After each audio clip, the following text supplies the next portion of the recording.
Pankaj sir classes में आप सभी का स्वागत है। हम लोग भौतिकी विषय के 5वां चैप्टर विद्युत धारा का चुंबकीय प्रभाव चैप्टर पढ़ रहे हैं। इस चैप्टर का आज 5वां क्लास है। पिछले 4 क्लास के वीडियो को देखने के लिए डिस्क्रिप्शन में लिंक शेयर किया गया है, आप वहां से देख सकते हैं। आइए, आज का जो टॉपिक है काफी इंपॉर्टेंट है और इंपॉर्टेंट इस लिहाज से भी बढ़ जाता है कि परीक्षा के पॉइंट ऑफ व्यू से तो इंपॉर्टेंट है ही, इसके साथ साथ जानकारी, आम जानकारी के दृष्टिकोण से भी ये महत्वपूर्ण है। क्योंकि सब हम लोग घर में रहते हैं और घर में वायरिंग कराते हैं और बिजली का उपभोग करते हैं। आइए, आज का जो टॉपिक है बहुत इंटरेस्टिंग टॉपिक है कि घरेलू वायरिंग की संरचना किस प्रकार होती है। आइए देखें कि जो है पावर स्टेशन से 2 तारों के माध्यम से विद्युत धारा ट्रांसफार्मर तक आता है, जो हम लोगों के टोले में या मोहल्ले में प्रतिस्थापित होता है। ट्रांसफार्मर से 3 तार निकलता है। ये देखिए आपका ट्रांसफार्मर है, इधर पावर स्टेशन से विद्युत जो है वो सप्लाई ट्रांसफार्मर को कर देता है और ट्रांसफार्मर से सामान्यतः 3 तार निकलता है और यहां पर घर है। ट्रांसफार्मर से जो पहला तार निकलता है वो विद्युतमय तार है, लाइव वायर है। ये वास्तव में करंट इसी में होता है, इसमें ये खतरा का निशानी है, इसलिए इसे सामान्यतः लाल रंग से के विद्युत रोधी पदार्थों से ये ढका होता है। हमने लिख भी दिया फिगर के साथ साथ कि आपको किसी प्रकार की कोई परेशानी ना हो कि विद्युतमय तार लाइव वायर सामान्यतः लाल रंग के विद्युत रोधी पदार्थ से ढका होता है। विद्युत आपूर्ति से प्रत्यावर्ती धारा 220 वोल्ट और उसका आवृत्ति जो फ्रीक्वेंसी होता है वो 50 हर्ट्ज होता है, पर विद्युतमय तार लाइव वायर द्वारा प्रवाहित होती है। इससे अब आइए, दूसरा जो तार है उसको हम लोग उदासीन तार कहते हैं और उदासीन तार काले रंग के विद्युत रोधी पदार्थ से ढका होता है। देखिए काला रंग लिख भी दिए हैं और शून्य विभव पर ये रहता है। आपसे ऑब्जेक्टिव में पूछ सकता है कि उदासीन तार का विभव कितना होता है, तो वो शून्य विभव पर होता है। उदासीन तार सामान्यतः काले रंग के विद्युत रोधी पदार्थ से ढका होता है। उदासीन तार का काम क्या है, तो यह तार धारा को वापस पावर स्टेशन तक ले जाता है।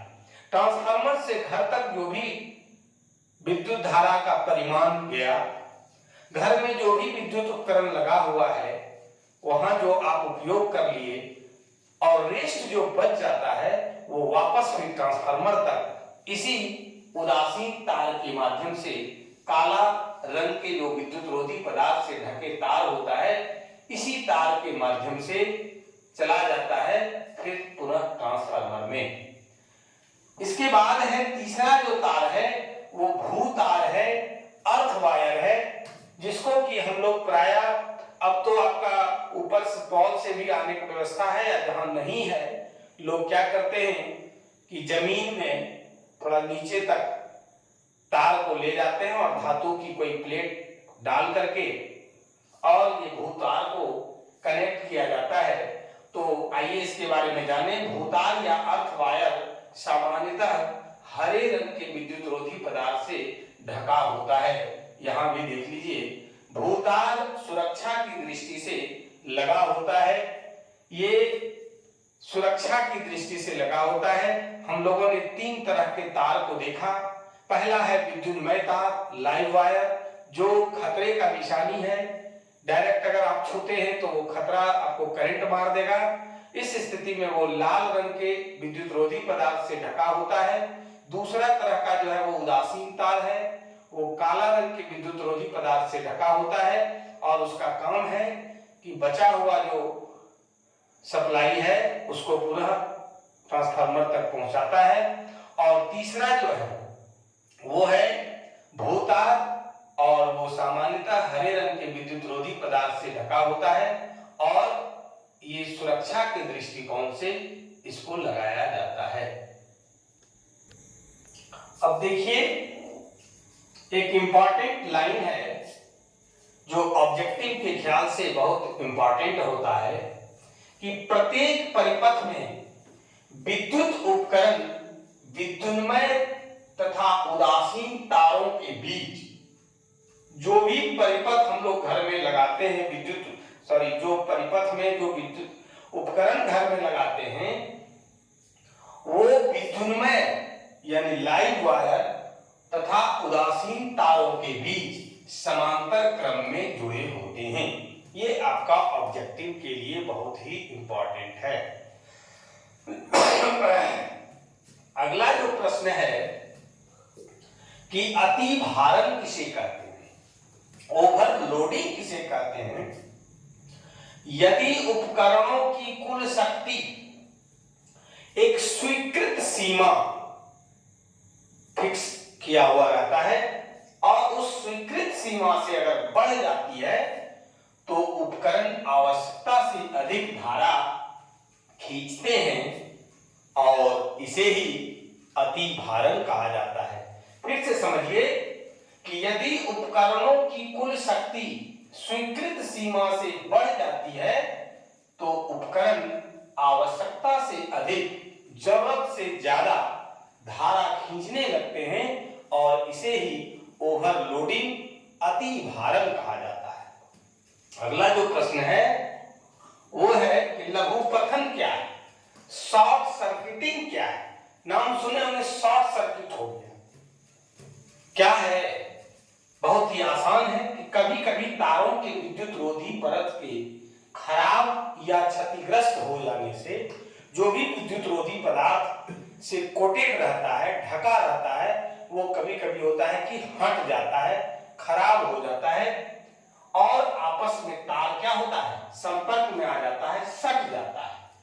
तो वही लिखे हैं कि कभी कभी तारों के विद्युत रोधी परत के खराब या क्षतिग्रस्त हो जाने से, वे आपस में संपर्क में आ जाने से परिपथ का प्रतिरोध लगभग क्या होता है, शून्य हो जाता है, रुकावट शून्य हो जाता है और परिपथ में बहुत अधिक धारा प्रवाहित होने लगती है, जिसे हम लोग लघुपथन कहते हैं, शॉर्ट सर्किटिंग कहते हैं। और इससे क्या होता है, जब अधिक धारा प्रवाहित होने लगती है तो घर का जो भी विद्युत उपकरण है वो सब सारा जल जाता है, उड़ जाता है, क्षतिग्रस्त हो जाता है, खराब हो जाता है। अगला जो प्रश्न है कि इसी को बचाने के लिए, क्षतिग्रस्त होने से बचाने के लिए विद्युत उपकरण, चूंकि विद्युत उपकरण काफी महंगा होता है, लोग एक बार खरीद लेते हैं फिर दोबारा खरीदना मुश्किल होता है, या फिर बेकार का लोग पैसा क्यों खर्च करेगा। तो इस स्थिति में, शॉर्ट सर्किटिंग की स्थिति में या अतिभारण की स्थिति में, ओवरलोडिंग की स्थिति में या अन्यथा और किसी कारणवश कोई भी विद्युत उपकरण के सुरक्षा के ख्याल से लोग क्या करते हैं, उसमें फ्यूज लगाते हैं। आइए फ्यूज क्या है इस पर बात करते हैं। तो फ्यूज ऐसे तार का एक टुकड़ा होता है जिसके पदार्थ की प्रतिरोधकता बहुत अधिक होती है और उसका गलनांक बहुत ही कम होता है। जैसे ही अधिक मात्रा में विद्युत धारा प्रवाहित होने लगती है उस स्थिति में वो गल करके डिस्कनेक्ट कर देता है, अपने शहीद हो जाता है, अपने जल के बर्बाद हो जाता है और उधर विद्युत उपकरण को बचा लेने का काम करता है। इसी का नाम है फ्यूज या इसी को सुरक्षा फ्यूज भी कहते हैं। आइए समझे फिर से एक बार कि फ्यूज ऐसे तार का एक टुकड़ा होता है जिसके पदार्थ की प्रतिरोधकता बहुत अधिक होती है और उसका गलनांक बहुत कम होता है। और इससे रिलेटेड एक इंपॉर्टेंट क्वेश्चन है कि फ्यूज सदैव विद्युन्मय तार के साथ, गर्म तार के साथ, लाइव वायर के साथ श्रेणी क्रम में जोड़ा जाता है। ये जो लाइन आपका हम लिखे हैं काफी इंपॉर्टेंट है, बराबर पूछता है, इसलिए फिर से एक बार समझिए कि फ्यूज हमेशा लाइव वायर में जोड़ा जाता है और श्रेणी क्रम में जोड़ा जाता है, याद रखेंगे। अब देखिए कि फ्यूज से जुड़ी कुछ बातें और हम लोग सीख लेते हैं जो प्रायः पूछा जाता है परीक्षा में और जानकारी के लिहाज से भी जरूरी है।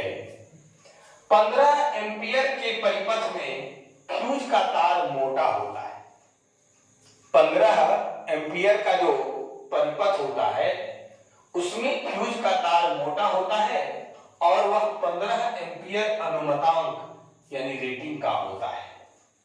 दूसरा है कि 5 एम्पियर के परिपथ में फ्यूज का तार पतला होता है और वह 5 एम्पियर के रेटिंग का होता है, अनुमतांक का होता है। ये आपका ऑब्जेक्टिव में भी पूछता है। हम लोगों ने 5वां चैप्टर विद्युत धारा का चुंबकीय प्रभाव पूरा चैप्टर हम लोगों ने पढ़ा। हर टॉपिक का पर विस्तार पूर्वक चर्चा किया गया और हमें पूरा विश्वास है कि आप लोग हर टॉपिक का ज्ञान अच्छे तरीके से लिए होंगे। इसी के साथ ये चैप्टर समाप्त होता है। जो लोग अगर वीडियो अच्छा लगे तो लाइक और शेयर जरूर करेंगे। जो लोग अभी तक चैनल को सब्सक्राइब नहीं किया है, चैनल को जरूर सब्सक्राइब करेंगे। हम लोग आगे की क्लास में इसी चैप्टर से जुड़ा हुआ वस्तुनिष्ठ प्रश्न सीखेंगे। इसके बाद चैप्टर समाप्त होगा। आज की क्लास में बस इतना ही। धन्यवाद।